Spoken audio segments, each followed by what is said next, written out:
What is going on, everybody, and welcome back to the channel. In today's video, we're going to be talking about the Xbox Developer Direct for 2026. As of a couple of days ago, recording this video, Xbox had the Developer Direct, talked about 4 games, and we'll be talking about those 4 games and my thoughts on what we saw from that Direct in this video. But after a 2-week long break, we're finally back making videos on the channel. I have put over 50 hours into Hades 2 and rolled credits, and I've also put over 50 hours into Ghost of Yotei, rolled credits, and platinumed the game. So those will be the final 2 reviews, even though it's not 2025 anymore. The final 2 reviews that I have planned for 2025, even though they're coming out about a month later, but they're finally finished. The videos just have to be made. But those will be the final 2 videos, reviews from 2025, and then we'll move on to more my first time finishing videos and when games start coming out, 2026 reviews. And with these 2 games being done, I can work on my gaming award video for 2025 and also my game of the year video. So all these end of the year videos will be coming out soon. So with all that out of the way, let's talk about the Xbox Developer Direct. Let's dive in. So we're going to be going in order of how the games were shown in the Direct. So the Direct started off going to Playground Games and talking about Forza Horizon 6, one of my most anticipated games of the year. I love the Forza Horizon franchise. I played a lot of, I think my most played is probably 4. I started playing with 3, went back and played 2 and 1. Never finished 1, and that's a big miss for me. I really wish I was able to go back and finish 1. I have it on disc on my Xbox One. That is the only way that I can play that game. So it'd be a little bit of work to go back and play it, but I could if I wanted to, but I just haven't. But Horizon 3 is where I got started. Played a lot of Horizon 4, played a lot of Horizon 5, but not as much as I thought I would. I only put a couple of days into that game, and I still really enjoyed it. Horizon 5, I think, when I did my list for that year, was my runner-up for 2021. So still really enjoyed it, and it was still a great game. But Horizon 6 finally going to Japan, the most requested location. Everybody has been asking for Japan. It just works so well if they can nail it. I mean, the Japanese car culture, all I want to do is just drive around in Tokyo at night and drift cars. I'm really hoping that they have underglow or some sort of, like Need for Speed style customization. That'd be really cool. Something that we really haven't seen from Forza. But in this Developer Direct, they go over pretty much everything you want them to go over. They've improved on a lot of things. Cars sound better. The game, oh my gosh, just from the shots that we got in this trailer / showing, the game looks unreal. And I mean, Horizon 5 looked fantastic, but this might be getting to that new level. I cannot wait to drive around Japan with these graphics. It's going to be amazing. I mean, it's just Forza in Japan, and realistically, they're probably not going to change up the formula a whole lot. They talked about progression and, starting from the ground up. You're just a tourist in Japan. That's where you start from, and you have to build your way up. It seems like there's going to be a lot more of a heavier focus on progression, which I think a lot of people have complained about. You do kind of just start off with a pretty solid car or even a great car off the rip. You don't really get to build up your garage, build up your reputation, and I'm hoping that that's something that they try to explore in Forza Horizon 6, because progression in racing games very important. Even though this game, the series, has fantastic driving and gameplay, the progression is super important. So if they're able to nail that from the get-go and just knock it out of the park, that would be awesome. I really don't feel like they're going to change a whole lot, just because if it isn't broke, don't fix it. And honestly, that's okay with me, because I will still play this game like crazy. It'd be cool if they would try to experiment, but if you basically just take Forza Horizon 5 and put it into Japan like they're probably doing, I'm still going to play it like crazy. We'll see what they can do to spice things up, add new things in, they've talked about multiplayer being something that they've improved upon, some new open world multiplayer events. the ability to build and create wherever you want.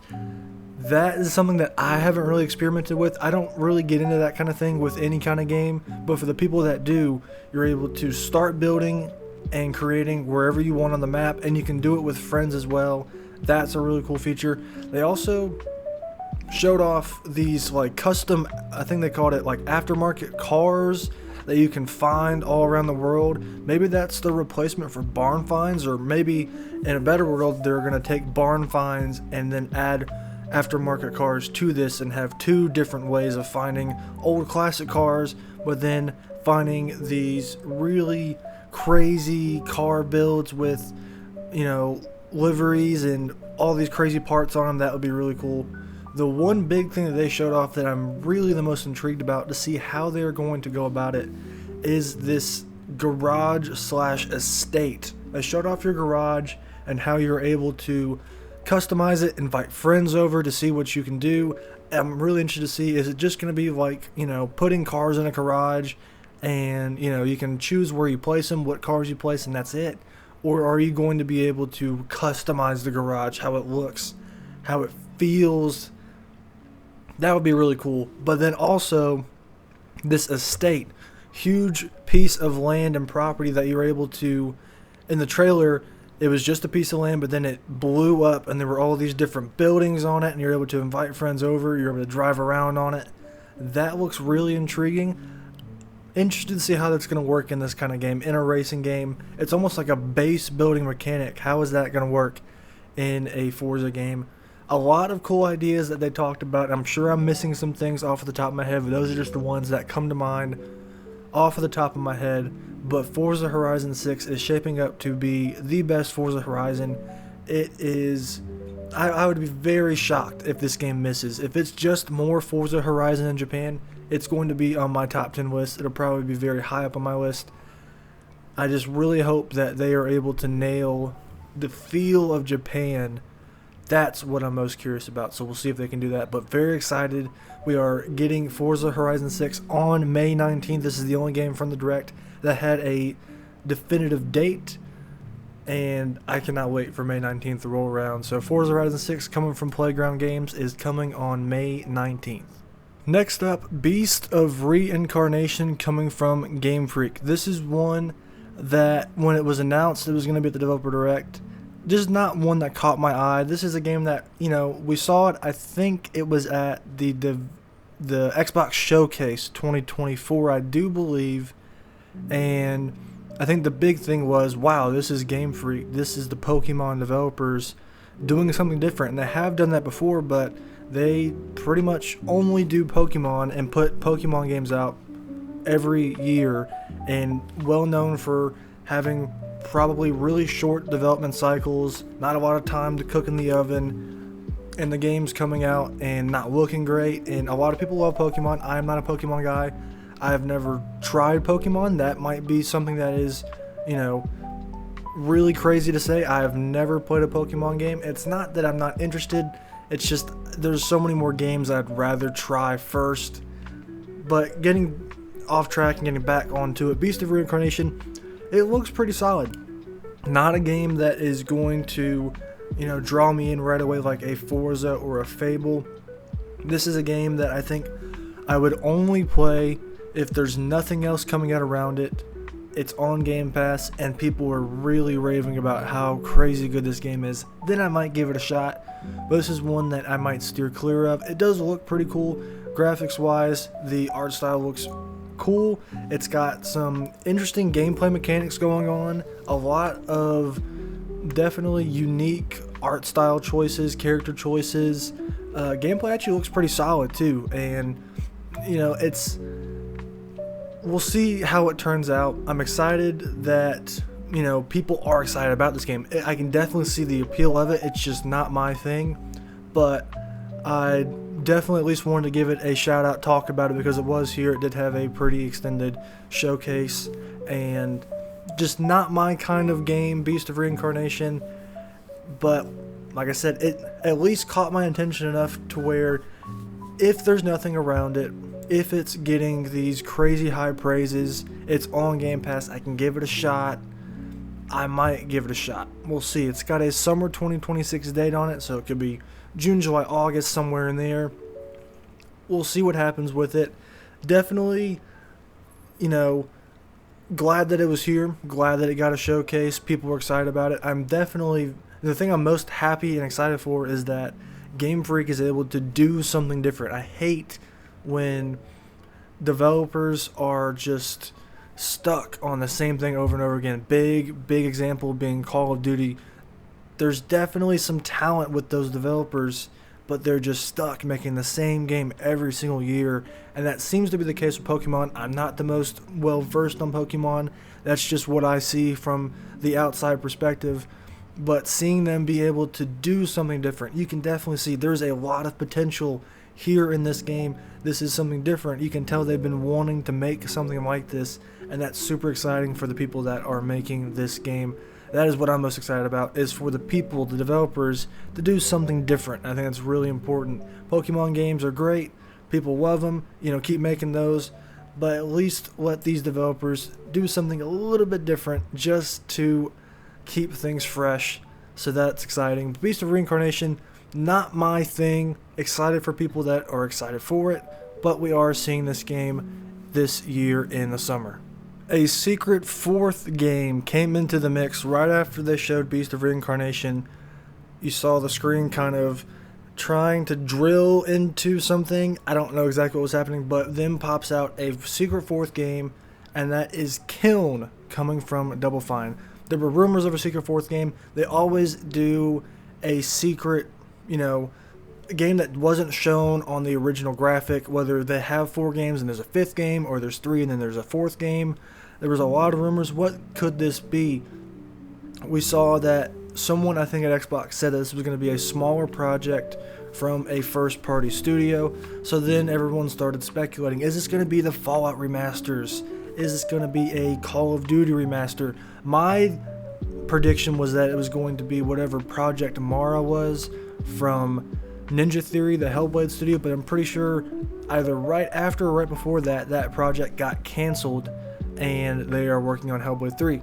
So Double Fine comes into the mix. They just released Keeper 3 months ago, I believe, and now they are putting out a brand new game that is almost the complete opposite of what that game was, at least in terms of it's a multiplayer online pottery party brawler. I'm not going to try to say that fast, but very unique concept, very unique. Keeper was a single player, no dialogue. It was all story told through visuals, and you play as a lighthouse, and that's super unique. And now we're taking another small scale project, but on the opposite side, where it's a multiplayer game, it's an online game. And the fact that Double Fine is able, I think just as a whole, the fact that Double Fine makes these smaller projects is so great for, I can't imagine how great that is for developers, because this concept just seems like something you would see back in the 360 game days. We don't really see these kinds of concepts, even with something like Keeper, come to fruition and actually come out and be a thing. And the fact that they take this formula they call Amnesia Fortnite, where they pitch game ideas and they go for 2 weeks, and then they decide if they want to make that game or not, and stuff like Costume Quest comes out of it. A really great idea, and the fact that they're able to make these small games, fantastic. High praise for Double Fine for able to do that, and I'm assuming they're still working on their big game, which maybe is Psychonauts 3 that Tim Schafer is heading. Who knows?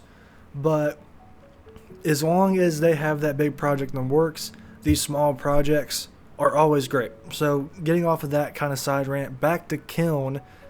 Very unique looking game. Not one, at first I was like, wow, what is this? And then as the trailer and the showing went on and on, I kind of got more intrigued by it. It's not something that I would go and spend money on for sure. I would guess this is going to be like a $20 game.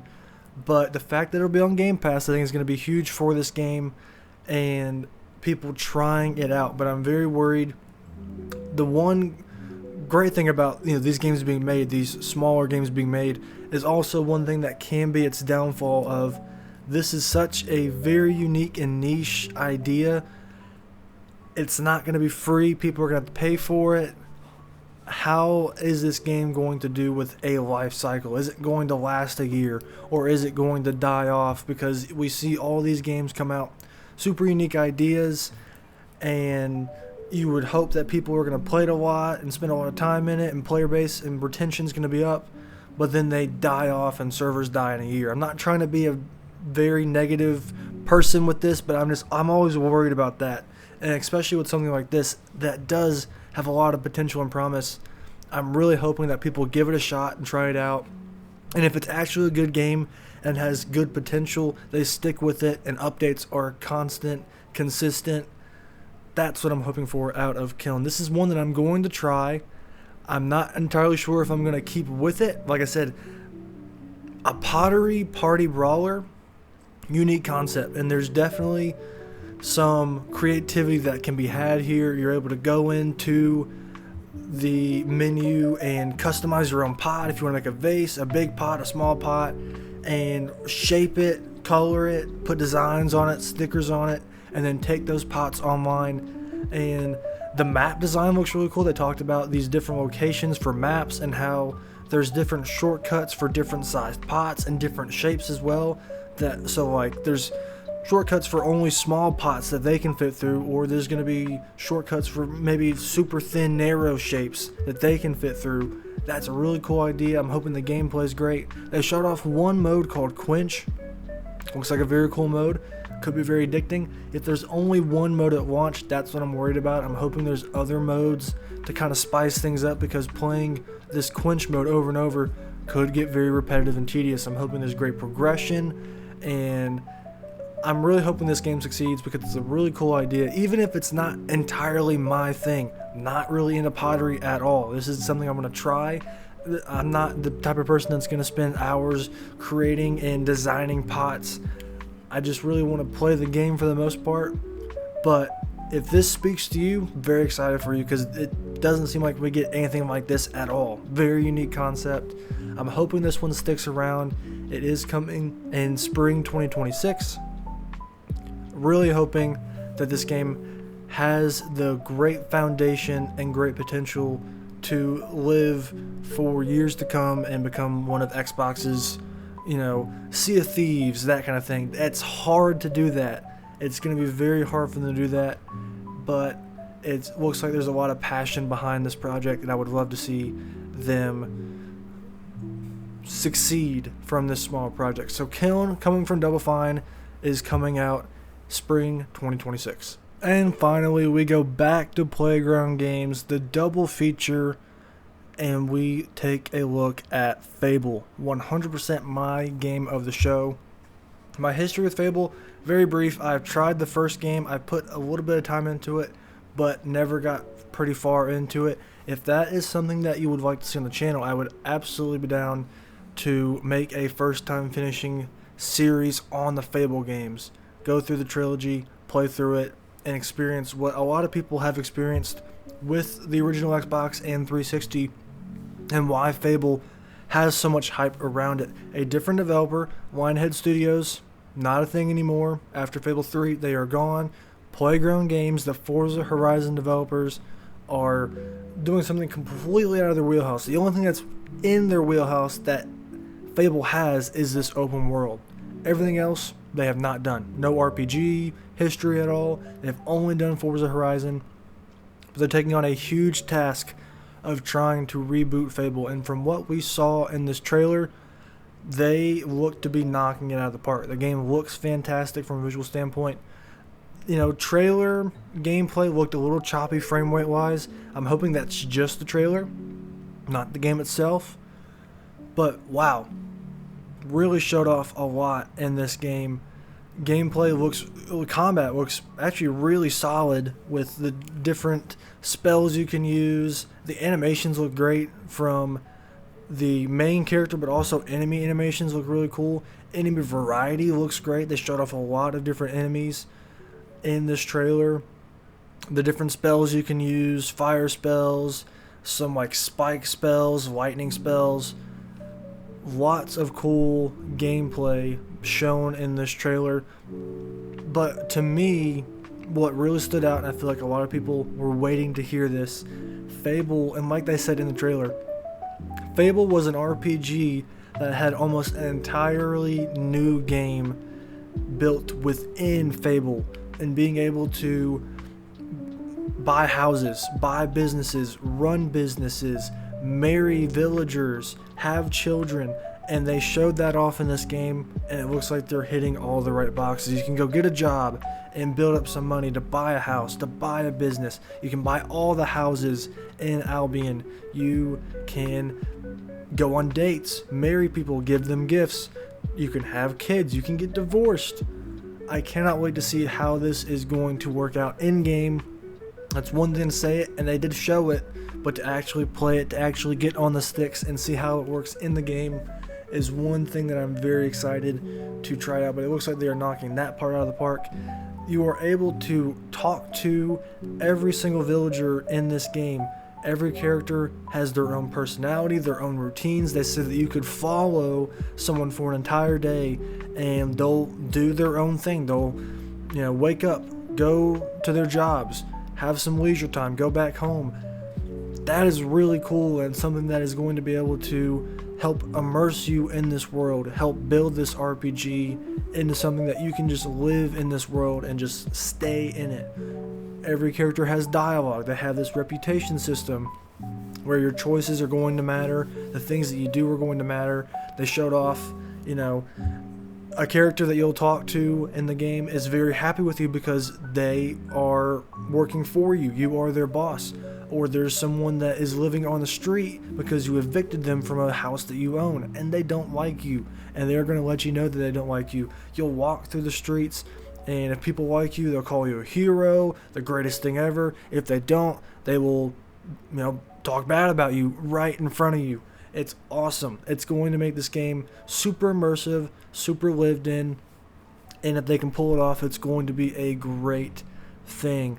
They showed off a lot of good things about Fable.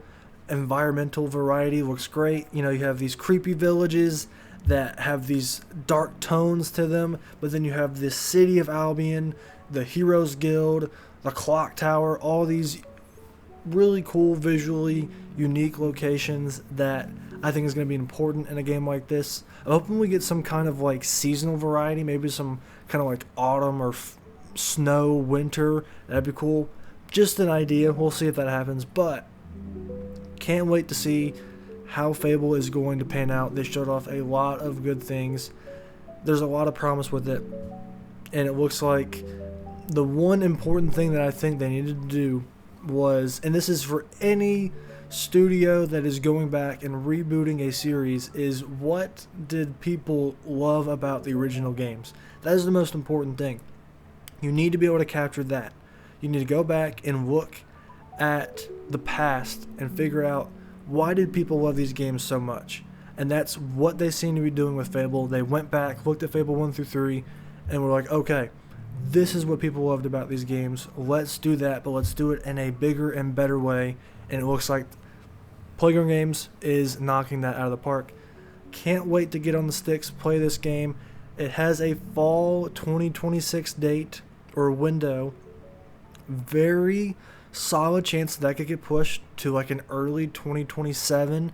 Wouldn't surprise me, especially since I was hoping, since Fable is going to be here at this developer direct, okay, we are going to get a solid date. But there is no solid date. That's the one thing that I think as a whole with this direct I would dock points for. Always love seeing definitive dates, and if every game here had a definitive date, it would be a fantastic showcase. These developer directs are great to be able to have extensive looks at these games, get into the developers' heads of what they're thinking about, how these games are made, and they do a great job with that. The games shown here were great, and if only Forza was the only game that had a definitive date. So if Kiln, Beast of Reincarnation, and Fable all had definitive dates, that would bump up this showcase even better. But from what we got Fable wise, cannot wait for this game. I at least probably want to get back to the first game before Fable comes out. I at least want to see. That one seems to be the one that a lot of people have high praise for and love the most, and we'll see about the entire trilogy. But super excited to see what Playground Games is doing with Fable, which is coming out in fall 2026. So that is going to do it for the video. Thank you guys for watching, hanging out, talking about the Xbox Developer Direct from 2026. Let me know what you thought about these games. Forza, Beast of Reincarnation, Kiln, and Fable. What was your favorite game shown? Did you like the showcase? Did you hate the showcase? Let's talk about it down in the comments and have a discussion. I really enjoyed it. Like I said, always enjoy these directs. They do a great job. It's always dependent on the games, and even though Beast of Reincarnation, not my thing, Kiln, very, very unique. Gonna try it out, but very out there in terms of what kind of game it is. But Forza and Fable being the start and end of the show, cannot wait for those games 100%. So that is going to do it for the video. Thank you for watching. Stay tuned for more, and I'll talk to you later.